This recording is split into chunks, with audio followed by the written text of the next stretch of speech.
my dad, they are finally going to fulfill their lifelong dream of being able to go to Israel. Oh? 10 years ago, I went to Israel. Some of the places I went to, hindi sila pwedeng pumunta because it is not safe. And that was 10 years ago. When I went there, you see this picture of this dove? It was there. I took it, this picture, in Bethlehem, where Jesus was born. It's a dove na may bulletproof vest. Because even now, you know po, when Jesus came, His world was not at peace. And yet He came to be Prince of Peace. Amen. But the question po is, what is peace? Ano bang peace? In the Gospels, Jesus often talked about peace naman eh. In John 16:33, sabi niya sa mga disciples niya, I have told you these things so that In in me, me you may have peace. Sabi nga natin, in Christ you may have peace. In Christ we have peace. For our brothers and sisters, how we're going to see this, I tell you, in Christ you may have peace. Ito po yung weird, no? So sinabi niya ni Jesus sa John 16:33. But in Matthew 10:34, ito naman ang sinabi niya. I did not come to bring peace, but a sword. Eh? Ano yan? magkasalong. Ano ba talaga? Did Jesus come to bring peace or what? Yes or no? Peace. Yes, no, maybe, I don't know. You know, answers ng mga estudyante ko sometimes. I want to tell you po, yes, Jesus did come to bring peace. Pero hindi po yung kapayapaan na nalalaman ng mundo. Hindi po yung kapayapaan according to the definition of this world. Because alam niyo po, in this world, peace is about the absence Of trouble or problems. Ibig sabihin, pag walang problema, walang Tagalog ng trouble? Sige, trouble. Gulo. Kung walang problema, di peace yun, di ba?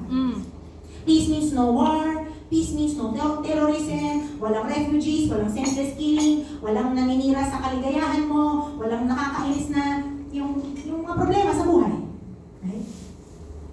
Matthew 5, verse 9 says this. Basahin natin together. 1, 2, go. Blessed are the peacemakers, for they will be called children of God. Tingnan po natin, aral-aralin ng konti. Ano ba yung peacemaker na tinuturo ni Jesus? No? What is this peace? Sa Greek po, which is the original language of the Bible sa New Testament, is this word, irene. Irony. Some of us may know yung mga, di ba may mga Irenea sa Pilipinas? Lola ko po ang pangalan niya, Irenea. Diyan po nanggaling yan. Irenea means peace. Pero hindi po yung peace na walang problema. Irene means to join, to tie together into a whole. Irene is when yung paglahat ng mga essential parts ay joined together. Okay, yun yung number 2. May tapo na. And irene is not by effort. It is God's gift Of wholeness. Wholeness. So peace is not pag wala ang gulo. Peace is what happens pag lahat ng bagay ay nasa ayos. Diba? I want to show you a picture kasi some of you, hindi kayo mga word people, mga picture people tayo. I want to show you a picture. This is a life with no peace. Pansin nyo, nandiyan naman si Jesus eh. Ay, pupunta man ako ng church. May mga friends naman ako. May maligaya naman ako sometimes. This is a picture peace. Picture number 2 is a life with true peace. Ano pinagkaiba? Christ the center. What does it mean when Jesus is in the center? Siya yung Peace. Center. Siya yung center. Anong sabi na center? Jesus yung center. Pag si Jesus ang nasa center, it means siya yung importante, di ba? Siya yung prioridad, di ba? Siya yung hari, siya yung boss, siya yung Lord. Siyang law. So I want to tell you po, peace is not just the absence of trouble, and peace is not just the presence of Jesus. You could go to church every time, every week, maraming beses pa nga sa isang linggo eh. Pero if Jesus is not in the center of your life, walang peace. Peace is the rule, is the rule and reign of Christ. When Jesus is with you. That's why sabi po ni Jesus sa John 14:27, peace I leave with you. My peace I give to you, not as the world gives. Nandiyan ba yun? Wala. Wala. Let not your hearts be troubled, neither let them be afraid. When Christ is your peace, anong nangyayari? When Christ is your peace, siya yung magagwardya ng iyong pag-iisip, ng iyong puso, so that no matter what is happening around you, everything is in its place. Napakaganda po. So we understand what is peace, di ba? So naman yung peacemaking na yan. Well, I want to tell you po, na ang mundo, may sarili po silang peacemaking. Sa mundo, worldly peacemaking is this. First, it is peacekeeping. Ayan. Ibig sabihin, yung ayusin na walang mga conflict, ayaw nila ng mga mag-question, ayaw nila ng mga different opinions, sasabihin ka, makibagay ka na lang. Let's just try to make everybody happy. Sabihin nila sa'yo, if you don't like it, then get out. Diba? Ano pong problema sa ganyang klaseng peacekeeping? The problem is it possible to make everybody happy? No. Pwede ba yan? No. Paano mag-try naman tayo? Pwede ba yan? No. Eventually, somebody is not going to be happy. Peacekeeping is temporary.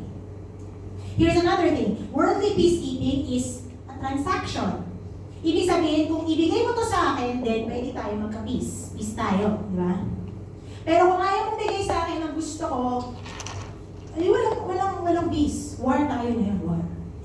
At kahit na meron tayong deal, kung may mahanap akong iba na mas maganda para sa akin, wala na tayong peace. Naiintindihan ko ba?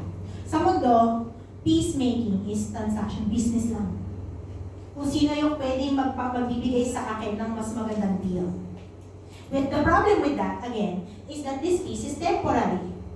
When something changes, pag magpalit ng presidente, pag magpalit yung value ng pera, pag magkaroon ng gera doon sa kabilang bahay, ano ba yan? It's so easy to lose that peace. So in the end, the truth is, in this world, there is no peace. Now, when Christians think about peacemaking, usually isip nila, it's about dealing with conflict. Sa buhay niyo po ba may conflict? Yes. Yes. Parang wala kayong mga conflict. Ano, may conflict ba? Yes. Yeah, there is conflict everywhere, okay? Kahit na maging Kristiyano ka, mas grabe pa nga eh. True. Kasi babatuhin ka pa ng, ito ba, kala ko Kristiyano ka? Di ba? But alam niyo ba, I want to teach you today that peacemaking is much more than dealing with conflict. It's much more than that. Peacemaking, pakita mo nga. Peacemaking is about kingdom building. Sabihin natin ulit, peacemaking. Mali po yan eh. Peacemaking. 1, 2, 3. Peacemaking is kingdom building. Wow. It's about fulfilling our call as ambassador. Wow. Ambassador of Christ. Nalala nyo, di ba tayo, ang Pilipinas may ambassador sa Hong Kong, di ba? Yes, yes. Anong trabaho niya? Peacemaker? Anong trabaho niya? Kunyari may problema dito, di ba? Taga-sumbong. Siya yung, ang trabaho niya is to speak for the Yeah. Filipinos in Hong Kong. Yes. Yun ang trabaho niya. In behalf sa To atin. make peace. Yes. Pero iba pong pagiging ambassador of Christ. Basahin ko po from 2 Corinthians chapter 5, 18 and 20. Sabi po, all this is from God, who reconciled us to Himself through Christ and gave us the ministry of reconciliation. Guess what? That ministry of reconciliation is peacemaking. Verse 20. Sabi nga natin together, we are therefore Christ's ambassadors. Wait lang. Sabi mga katabi mo, Christ. you are Christ's ambassadors. You are Christ's ambassador. You are Christ's ambassadors. Wow! Look, we are therefore Christ's ambassadors as though God were making His appeal through us. So, yung trabaho ng Panginoon gagawin implore you on Christ's behalf, be reconciled to God.